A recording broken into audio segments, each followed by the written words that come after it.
యువ భారత జట్ under-19 Asia cup ఫైనల్లో దూసుకెళ్లింది. షార్జాలో శ్రీలంకతో జరిగిన సెమీఫైనల్లో భారత్ అండర్-19 టీం 7 వికెట్లతో ఘన విజయం సాధించింది.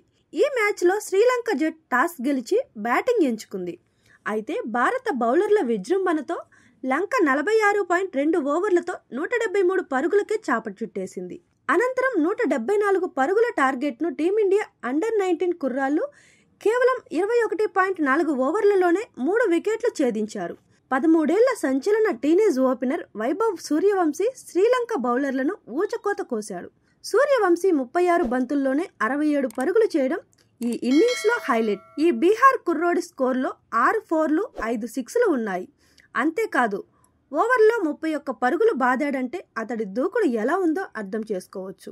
మరో ఓపెనర్ ఆయుష్ మాత్రే 7 4లతో 34 పరుగులు చేయగా ఆండ్రే సిద్ధార్థ్ 22, కెప్టెన్ మహమ్మద్ ఆమన్ 25 పరుగులు చేశారు. శ్రీలంక బౌలర్లలో కెప్టెన్ విహాస్ తామ్విక 1, విరాన్ చాముదీత 1, ప్రవీణ్ మనీషా 1 వికెట్ తీశారు. కాగా మరో సెమీఫైనల్లో బంగ్లాదేశ్ జట్టు పాకిస్తాన్పై విజయం సాధించింది.